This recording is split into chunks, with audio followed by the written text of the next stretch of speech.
having the privilege of working now with literally over the course of these years, 50 million people, 4 million people in live seminars over a period now of 34 years.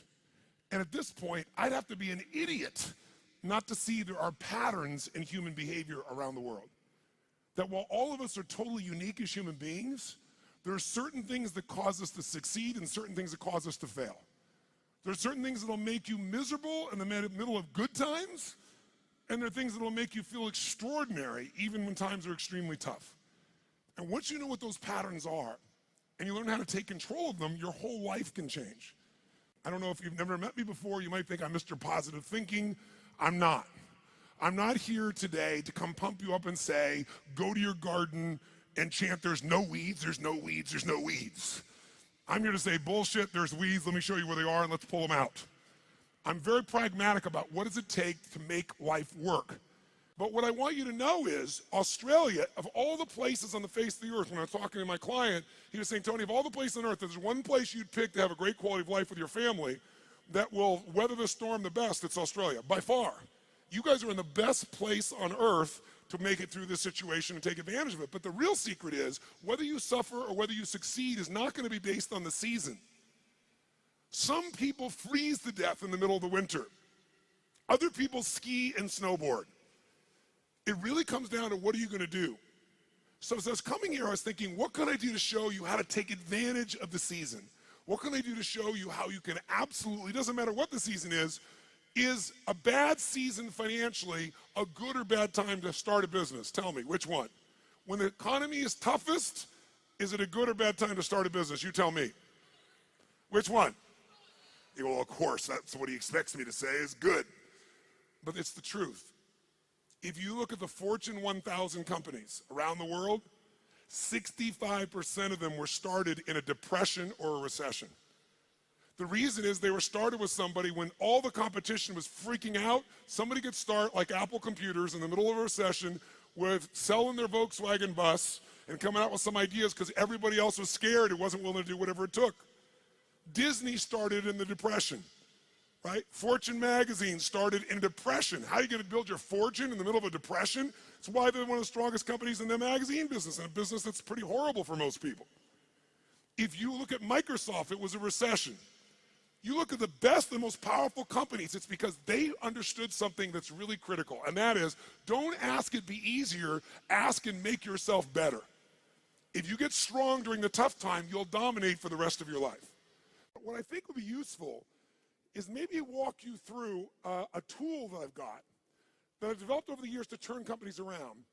And the fundamental tool is there are areas of your business, every one of you in this room, no matter what your business is, if you're in business, you're probably doing something well. How many got some area of your business you're proud of, whether it be marketing or sales or the product or the service? How many got an area you're proud of? Say I. How many got an area you're less than proud of? Say I. The challenge is, where does our energy go? To the areas we feel most skilled and powerful in, or least skilled and least powerful in? Which one? No, our energy tends to go to the areas we feel most powerful. We do what makes us feel good. We do what we feel confident in, not what we feel incompetent in. And business is complex. It doesn't have to be, but it is. So I thought maybe there'd be a format I could give you today is, let's walk through what the business environment's really like right now, and then let's see if we can walk through what are the areas that if you were just to do this, if I never saw you again, and my goal is to see you again, my goal is to add enough value, go, okay, this is no brainer. I'm gonna take 4 days when Tony comes back, I'm gonna go in this experience and be immersed and grow my business 30 to 100%. But if I don't, here's what I want you to do, or if you don't. I'm gonna cover 7 areas that are what I call the 7 forces of your business. Each force has a forceful impact on your level of success or failure, profitability, etc. There's some areas I bet you're doing good in. Some areas you could do better in. Some areas you're very weak in. The problem is, a chain is only as strong as its weakest what? And in business, so many businesses go through challenges because those weak links are the ones that destroy you, not your strengths. It's true around the world, but actually Australian business is interesting, a little bit more intense than even business in the US in one category. What percentage of Australian businesses are still alive 5 years after they start? Who knows? What percentage of Australian businesses are still alive 5 years after they start? I'll give you a clue. 90% of all Australian businesses are gone in the first 5 years. If you and I are going to really make this thing work, it's that we got to look and say, okay, why do they fail? Why do so many businesses fail? Why is it? I mean, good-intentioned people, smart people, strong people, and yet they still fail. And many of them had good products, good services. They had great advantages when they start. They may have even been successful for 3 or 4 or 5 years or even 10 years. And now they're gone. I will tell you what I've seen in my life, and I've had the privilege now of working around the world with 50 million people through my books and tapes and audio and video programs, but I've worked with 4 million people, 4 million from 100 different countries over the last 34 years. I can clearly tell you there's patterns you don't miss when you've been with that many people and that many businesses. And the one pattern I can tell you above anything else is most businesses fail because they fail to anticipate what's coming. Write that down. Write down, anticipation is the ultimate power. If you fail to anticipate, no matter how smart you are, you're going to end up reacting and your business will pay the price. And the price in the sport we're in is death, the death of the business, just like a gladiator. Now, what do I mean by this? Maybe I can show you what I mean by giving you an example that more people could relate to. I want you to sit up in your chair with some energy. So I know you're in it. Sit up in your chair with some energy. Make sure the person next to you's got some energy. And I want you to yell out, I, if this describes an experience you really have. And I want you to be honest. If it doesn't describe an experience you have, don't say anything. But if it describes an experience you have, I want you to raise your hand and go, I, all right? So here's my question. How many of you in this room have ever experienced the total and complete humiliation that comes when you play a video game against a child? How many have had this experience? Say I! How many have had this happen more than once? Say I! Who always wins when you play a video game against a child? Who? The child. Why? Is it because they're smarter, quicker, faster? In fact, don't even tell me why. Think about how the process occurs. First of all, you don't play many video games, so you're smart. You don't offer to be a part of this game. It usually occurs because one of your children, or you maybe you're an aunt or an uncle to someone, or a friend, and they say to you at Christmas time, Auntie, Unc, somebody, Mom, Dad, play this game with me. And you say, no, I don't play those games. You go enjoy it. I'm no good at it. And they go, no, it's really easy. Let me show you. And they hand you this little gun. They go, just choon, choon, choon, choon, choon, bam, bam, bam. You just shoot guys just like that. It's so easy. And they go, come on, do this with me. And finally, you acquiesce. And then what happens? You should know you're being set up when they say, you go first. And what happens? You pick up that gun, and these aliens come at you, choom, choom, choom, and you're dead usually in about 3.8 seconds. Now the child takes the gun. What happens?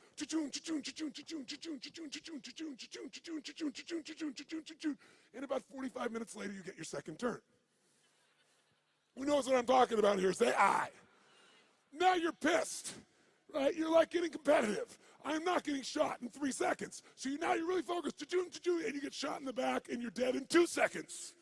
The kids, 45 minutes later, you get your third one. The kid scores 480 million points, you get 3. Who's had this experience? Say I. Why does the child always win? Is it because they're younger, faster, smarter, more flexible? Their minds are wired this way. No, listen to me. The child always wins because they played this game before. And because they played the game before, listen to me, key words, they know the road ahead. And if you know the road ahead, you have the ultimate advantage over everyone around you. You must know the road ahead. Why?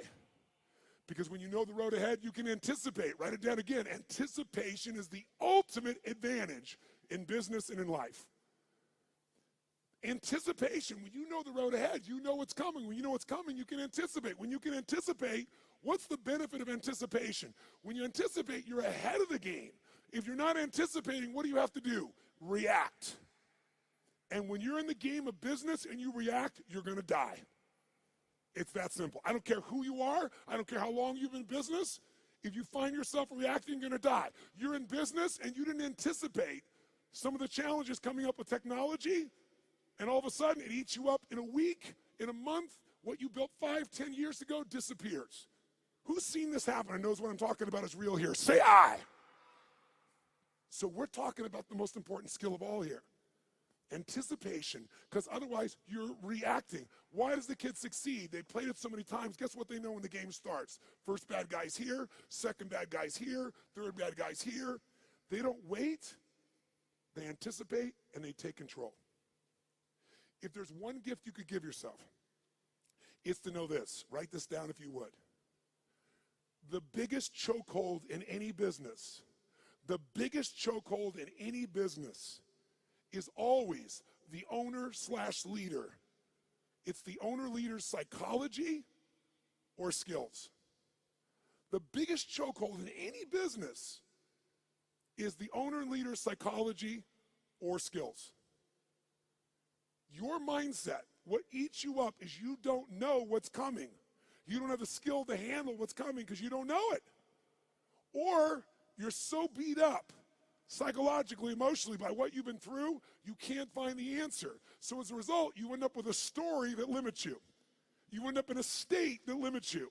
What's stopping the business, another way of saying this is, the story, the state, and the strategy of the owner or the leader. If you change that owner leader's state, story, and strategy, you change everything. If you don't, they're not going to succeed. So Bill Gates is a gutsy bastard.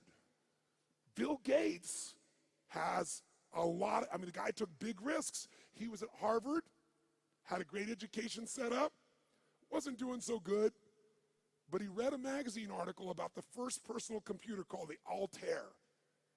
And as he read it, he said, you know what? I think this is the future. He anticipated the changes that would come in the future. But he had guts and he took a risk. That's why he's who he is. He called the guy up and he said, listen, I see you got this new computer. You guys need software for that. He said, I've written software for it that'll make it run perfectly. Was that true? Yes or no? It's total bullshit. He made it up. He was just being gutsy and saying, if I tell the guy I've got software and he says, come see me, I'm going to figure out how to do it. Pretty ballsy. Sure enough, the guy said, bring it to me in 3 weeks. So he had 3 weeks to come up with software between he and his partner. And he worked around the clock. And literally, when he went to Altair in New Mexico to show this software, he didn't have a computer to test it on. He didn't know if it was going to work for sure. Thank God for his future, it worked. It was a gutsy, risky thing. He invested all his time and energy. He blew off his school. He did everything. And thank God for him, it worked. But that didn't make him wealthy. You know what made him wealthy? Something called MS-DOS. MS-DOS was software that he did not write. He bought MS-DOS that made him $3.5 billion for $50,000. Bill Gates bought it for $50,000 from somebody else. He saw IBM and he was studying his competition. And he said, they think they're in the computer business, and I think the computer business is going to become a commodity at some point in the future. I want to control the intelligence that controls those computers. So what I'm going to do is I'll offer the software and I'll just go buy it from this kid over here. Now, $50,000 is a huge sum of money. Most business people don't have guts, they don't take risks, and they don't invest. He said, I got to do this. Rolled the dice, got it locked up, went to IBM and convinced them. Now, IBM wanted it. What did IBM want to do? They wanted to buy it from him. He said, no, I'll rent it to you. They said, no. He said, look, you're not in the software business anyway. You're in the computer business. You don't want software. Software changes. You don't know that area. Let me do this for you. The biggest strategic, remember I said your life is controlled by your what? Decisions. That decision made him wealthy. That decision for IBM made them a has-been in a short number of years. You have to anticipate the shifts. Am I making sense with you here? Yes or no? So what's the solution? The solution, listen to me, is constant and never-ending improvement on the areas that control the success or failure of your business. Constant, never-ending improvement. It doesn't have to be huge, but it has to be constant. Incremental improvements in the areas that matter on a regular basis, and you will dominate as long as you also anticipate. So let me give you 7 real fast because I'm on tight on time. Let me give you the first of the 7. Let me show you how it works. I'm going to start with the end in mind. If you're going to be successful in business, the end outcome, what makes somebody successful in business is not that they make a sale. If all you do is make a sale, you made a little money. To have a business, it has to be sustained. To be sustained, you have to build clients, or at a minimum, what I would call raving fan clients, raving fan customers. Now, why is the target of all business a raving fan customer? Well, first of all, what makes a human being wealthy in financial terms? What will make you wealthy is only one way to get wealthy and stay wealthy. Add more value to other people's lives than anyone else can possibly do. If you add more value than anybody else, you will have people be a raving fan of your product, service, or company. And raving fans are the best marketing in the world because today, nobody pays attention to advertising unless it's shocking. And even then, it doesn't necessarily sell the product. What sells products today is people telling people this is the best shit you can get. How many agree with me on this right now? Say aye. And you can't buy that word of mouth. You can only deliver it by delivering such an incredibly valuable experience or product or service that people tell everybody about it. The first key to getting to that target, if we're gonna grab hold of our energy and we're gonna race towards this target, is you have to do step number 1. Step 1 in a business is you gotta know where you really are. You gotta know where you really are, and you gotta build what I call a business map. Now, what do I mean by a business map? Well, think of it this way. How many of you in this room have a 5-year business plan right now for your company? 5-year business plan, raise your hand.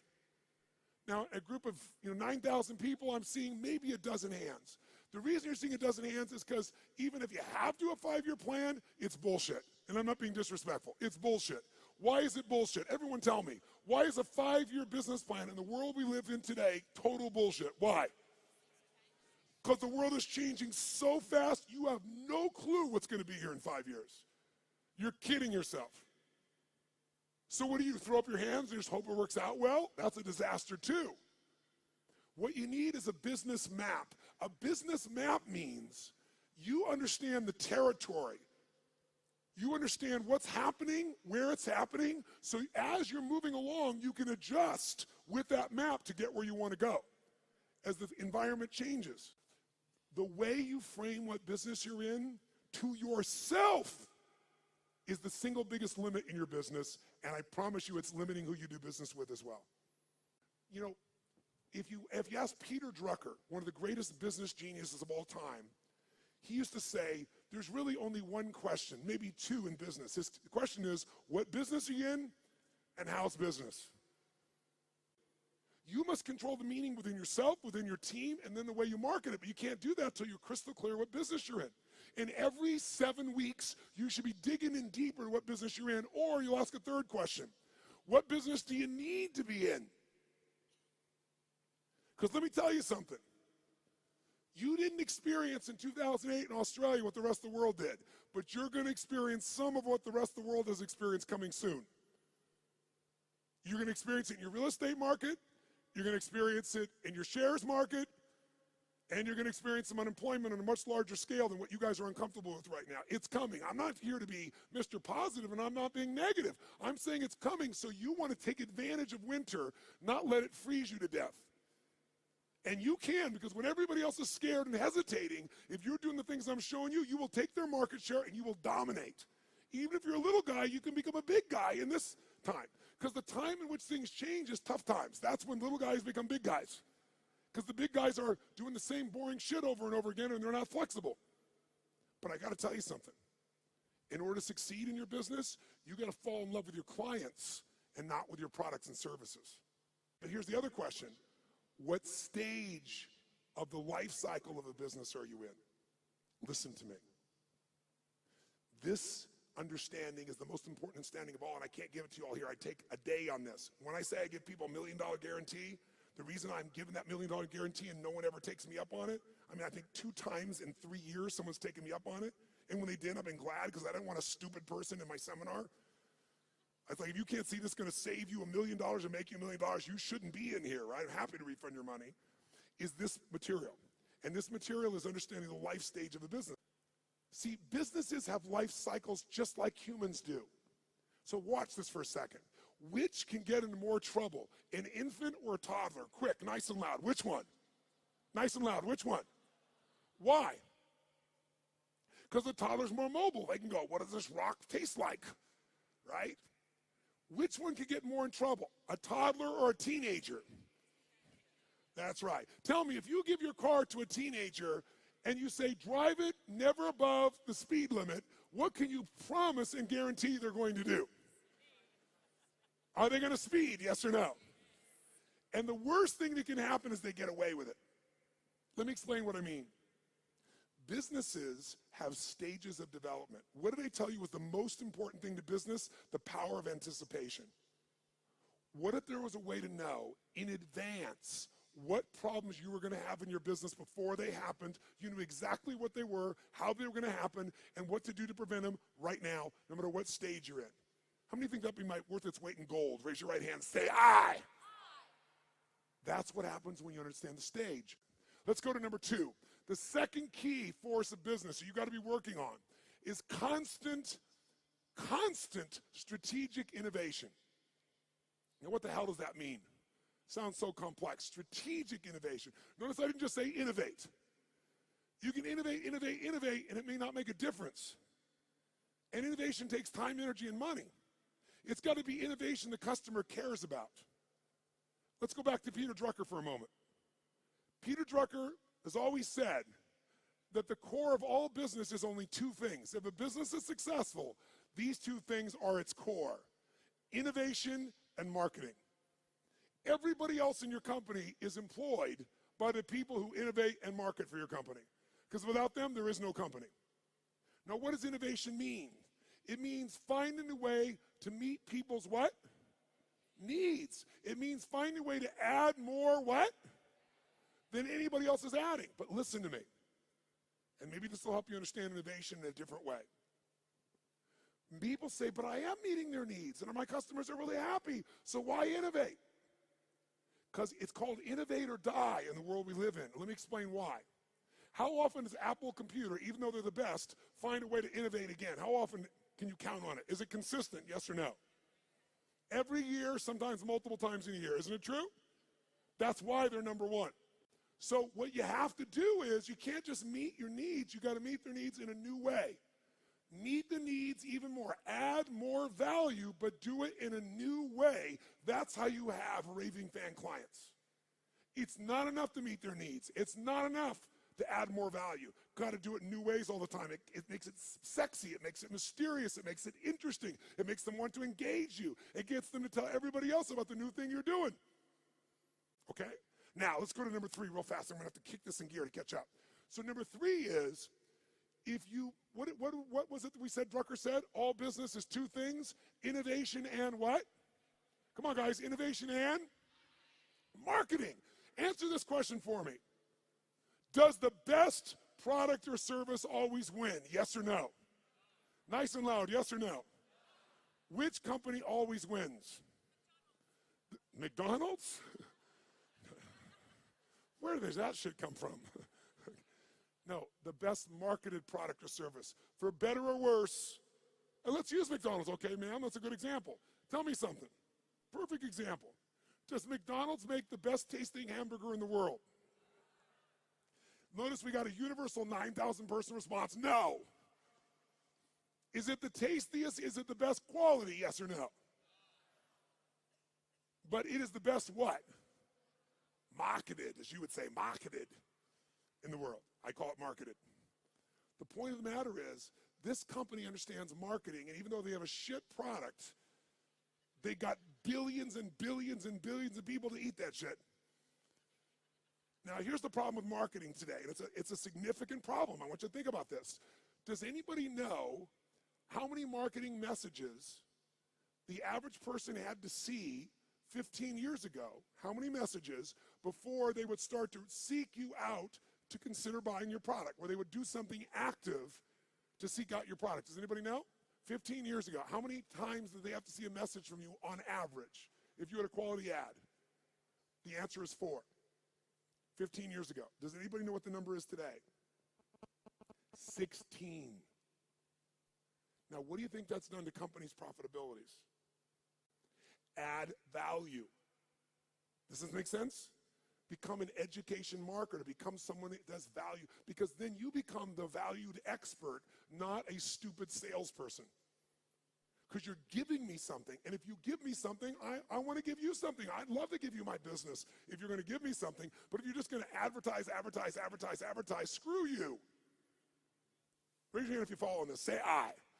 And then you don't have to go for 16 exposures. You can get somebody in 1 exposure, and they'll answer your emails, and they'll reach out to you, and you'll watch your business grow like you can't even dream. Force number 4 is the constant, never-ending improvement of sales and mastery systems. Sales mastery systems. Marketing is wonderful, but if you don't convert that marketing into sales, you don't have a business. Now, because of time, here's all I'll tell you on this one. We're going to give you that's valuable, that's simple. How about this? How many of you right now in this room have a business that's primarily done with no salespeople, all on the web? Raise your hand. No salespeople, all automated. Raise your hand if you have salespeople. If you have salespeople that work with you, the majority of you. If you have an automated business, no matter how good it is, you don't want a one-legged stool. A one-legged stool at one point can get in trouble and you collapse. You want at least 3 legs, and one of those legs, as a minimum, has got to be a sales team. Now, how can you grow, though, when you're a brand new small business or you've been around a while? Well, technology today allows us to be able to hire people to go to work for us literally 24/7, 365 all around the world. We literally have more than 150 people that work for one of my companies, all of which live in different parts of the world, all of which we know only by way of our experience of them, by way of Skype calls where we can see them and coach them, but we measure them better than the persons in the same room with us in the old days. We know what they're doing every moment. We know people are responding. We know everything because it's all fed to us by the web. We have virtual companies now. So if you don't have a lot of resources, we can show you how to get 3 or 5 salespeople in your little company, like these couple of guys here that right now are operators. What if you had 3 people that their entire life was about how to make sure they filled your business? Well, you wouldn't have 1 little location, you might have 5. But here's what I can tell all of you, just give you one quick hint in this area in the time that we got. Write down one thing. Great salespeople are not trained, they are found. Great salespeople are not trained, they are found and then trained to be even better. And this is coming from a guy that's trained 2 million salespeople in the world. I did that for 15 years. It's one of my jobs. Here's what I mean by this. Write down this phrase. Nature is the most powerful factor. Nature is the most powerful factor. If I was going to give you something in 2 seconds right now, I'd say it's this. If you're going to get a great person to sell for you, you can train somebody all day long, but their nature has to match the job. The 5th force you got to take control of, you've got to have constant anticipation. Remember that key word, anticipation? So you're not reacting, you're anticipating, you know the road ahead in 2 areas of your business. Legal, and I know you're not a lawyer, at least most of you, but you got to know where your risks are, and financial or accounting. Now, how many of you in this room as business owners hate accounting? If you're with me, brothers and sisters, can I have a hallelujah? However, unfortunately, even though you hate it, how many of you in this room have ever been bitten in the bum, so to speak, because you thought the numbers were one thing or they meant something or your cash was one level and it was another? Some accounting piece that really, really hurt you at the time. Who's had this experience before? Raise your hand nice and high. Say I. I want to tell you something. More companies go down because most of you in this room do not like accounting, and I do not want to sell you on being an accountant. What a boring-ass job. But I do want to sell you on knowing enough of this that you can run that accountant or that CFO. Because you still have to lead, and if you don't, you'll become part of the 99% that fail. I don't care how big, smart you are, I don't care how much your sales are. Learning how to manage your business includes the economics, and we take half a day and make it fun so that you can kick ass with any CFO or accountant, and you can ask them questions they don't know. Let me ask you 2 questions real fast. Question 1, how many of you have a specific day of the month that you always go through your financials and you never, ever miss on your business? Raise your hand. Keep your hand up and look around the room. It's not even 3% of the room that does this. That's why 99% go out of business. Remember I said in the beginning, what is the chokehold in the business? It's the psychology and the skills of the entrepreneur. If you don't develop the skill of knowing how to manage the finances, I don't mean write it down and do the accounting. I mean know how to read that and use that information as intelligence to guide yourself. You're going to be in trouble. In business, nobody gets a special license. You can go out there and know nothing about numbers except what you think you know, and that's why you go out of business. This is a skill. If you don't get it from me, you better go get it now. But I can give it to you in a fun way in half a day of the 4 days, where you'll be able to read financials and find stuff your accountant's not finding. And then what you want to find is the intelligence that allows you to know how to run your business more effectively. I'll give you a little clue. Who here knows the 3 documents you've got to see every single month to run your business? Raise your hand if you know the 3 and can name them. Look around the room. Look at this. We got 9,000 people in this room, and maybe 20% of you even know the documents. You don't review them, you don't even know what they are. Here, I'll give you a little gift, something that took me 20 years to figure out. Little gift.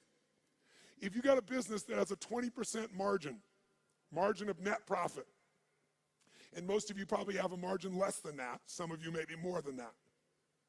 But if you have that, and you just cut 12% of your costs, 12% of your costs on a 20% margin company, you'll grow your profits by 50%, meaning you'll have a 30% margin. If you want to, listen to me, you want to grow your profits 50%, all you have to do is cut 12% of your costs. But you're never going to do that when you don't even look at your own financials. Let's go to the next one. Finally, number 6. Number 6 is, what if I said to you there was treasure in your business, and that treasure is just waiting for you to come by and pick it up? But you got to dig for it. But if you pick it up, it's going to cost you nothing. What if I said to every one of you in this room, no bullshit, no hyperbole, no exaggeration. In the next 6 to 12 months, 18 months at the outside, in a tougher economy even, you could grow your business 30 to 130%, no exaggeration, no hyperbole. And it's not going to cost you any more money to do it. When I say it's not cost you any money, let me be honest. You might find by spending $5,000, you could make $150,000. Or by spending 10, you could make $500,000. So to me, that's not spending money. How many follow what I'm talking about here? Say I. That is this skill. This is my strongest skill. This is why companies call me in to do turnarounds. This is why my companies are where they are through all the economies and all the countries I've been in, all the industries. You have to learn the skill of optimization and maximization. That's this point. You have to learn to optimize and maximize your business on an ongoing basis. Now, what does that mean? It means figuring out how to do what you're already doing, where you get a geometric result from a bunch of small changes. Small changes that accumulate to create a geometric change. But you gotta master this. Go home and figure this out by itself if you want to, and you can start making progress right away.